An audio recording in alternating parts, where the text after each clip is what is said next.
সমাগত পবিত্ৰ ভাদ মাহ ব্যাপক প্ৰস্তুতি চলিছে এতিয়া ৰাজ্যৰ নামঘৰসমূহত ঢেকিয়াখোৱা বৰনামঘৰৰ চৌপাশ ৰঙেৰে যেন ৰঙীন হৈ পৰিছে সগৰ্বে ভকত বৈষ্ণৱক আদৰিবলৈ সাজু হৈ উঠিছে ঢেকিয়াখোৱা বৰনামঘৰ সমাগত পবিত্ৰ ভাদ মাহ বিশেষকৈ এই ভাদ মাহতে নাম প্ৰসংগৰে মুখৰিত হৈ পৰে ৰাজ্যৰ নামঘৰসমূহ 1450 শকতে মহাপুৰুষ শ্ৰী শ্ৰী মাধৱদেৱে প্ৰতিষ্ঠা কৰি থৈ যোৱা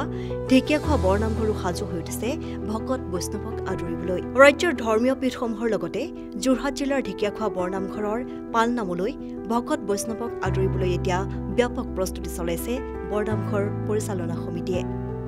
নামঘৰৰ চাৰিবেৰা ৰং তেল দি চাফ চিকুণ কৰি পোহৰাই তোলাৰ লগতে ভক্ত বৈষ্ণৱক শুশ্ৰূষা কৰিবলৈ সাজু হৈ উঠিছে বৰনামঘৰৰ পৰিচালনা সমিতি উল্লেখনীয় যে পবিত্ৰ ভাদ মাহত চাৰিপ্ৰসংগীয়া পালনামৰ লগতে গুৰু দুজনৰ তিৰুভাৱ তিথি শ্ৰীকৃষ্ণৰ জন্মাষ্টমী 1 ভাদৰ পৰা 1 আহিনলৈ কৰা হৈছে আয়োজন ভাৰতবৰ্ষৰ বিভিন্ন প্ৰান্তৰ লগতে অসমৰ সকলো ঠাইৰ পৰা জাতি বৰ্ণ ভাষা নিৰ্বিশেষে অগণন ভক্ত তথা বৈষ্ণৱসকল আহি সেৱা লৈহি এই পবিত্ৰ স্থানতে পুৱাৰে পৰা নিশালৈকে চলা চাৰিপ্ৰসংগীয়া পালনামত প্ৰত্যেক বৰ্ষতে ভিৰ কৰেহি ভকত বৈষ্ণৱসকলে বিগত বৰ্ষসমূহৰ দৰে এই বছৰো সাজু হৈ উঠিছে ঢেকিয়াখোৱাৰ ৰাইজ তথা নামঘৰ পৰিচালনা সমিতি ইফালে দূৰ দূৰণিৰ পৰা অহা ভক্তসকলৰ বাবে কৰা হৈছে থকা খোৱাৰ ব্যৱস্থা পূৰ্বৰ দৰে এবাৰো জাতি ধৰ্ম বৰ্ণ ভাষা নিৰ্বিশেষে চাৰিপ্ৰসংগীয়া মাহজোৰা 17 আগষ্টৰ পৰা 17 ছেপ্টেম্বৰলৈ অনুষ্ঠিত হ'ব এই পালনাম ভাগত পূৰ্বতো আমাৰ অভিলেখ সংখ্যক ভক্ত সমাগম হৈছিল এইবছৰ আমি ভাবিছোঁ যে কমে আমাৰ 50 লক্ষাধিক ভকত সমাগম হ'ব সেয়ে আমি নামঘৰৰ সংলগ্ন ঘৰসমূহ ৰাস্তা পদূলিকে আদি কৰি খোৱা পানী বিদ্যুৎ গাড়ী ৰখা পথাৰ সকলো আমি প্ৰস্তুত কৰি তোলা হৈছে সেয়ে যাতে ভক্তসকলে আহি পেলাই ইয়াত কোনো কাৰণতে অসুবিধাৰ সন্মুখীন নহয় তাৰোপৰি আমাৰ এটা সমস্যাই দেখা দিছিল যে আমাৰ 4 লেন যুক্ত যিটো ৰাষ্ট্ৰীয় ঘাইপথ আছিল এই ৰাষ্ট্ৰীয় ঘাইপথটো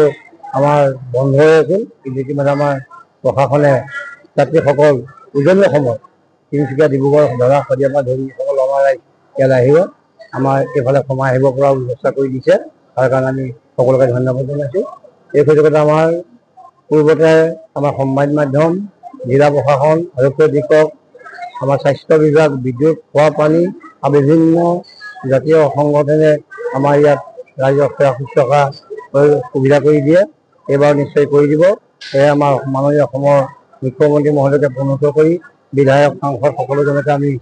এই প্ৰভু ভগৱন্ত চৰণত যি পালনাম অনুষ্ঠিত হ'ব এই পালনাম ভাগিত সকলোৱে আমাক সহায় সহযোগ দিহা পৰামৰ্শ দি পেলাই সাফল্যমণ্ডিত কৰিব বুলি ভাবিছোঁ আমাৰ এই চাৰিপ্ৰসংগীয়া পালনাম এমাহজোৰা হ'ব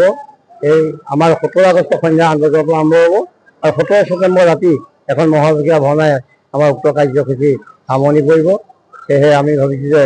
আমাৰ গাঁওখন বা আমাৰ সংলগ্ন গাঁওসমূহ আমাৰ বিভিন্ন অনুষ্ঠান প্ৰতিষ্ঠান সকলো আহি পেলাই আমাক পূৰ্বতে যেনেধৰণে সহায় সহযোগ কৰিছিলে এইবোৰ কৰিবলৈ আমি তেখেতসকলক সাদৰে অনুৰোধ জনাইছোঁ আৰু এই সুযোগতে আমাৰ সংবাদ মাধ্যমৰ যোগেদি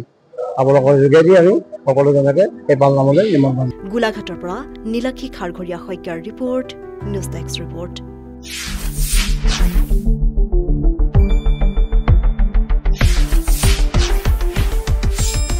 শুদ্ধ আৰু বিস্তৃত বাতৰিৰ বাবে চাই থাকক নিউজ ডেস্ক ৰিপৰ্ট।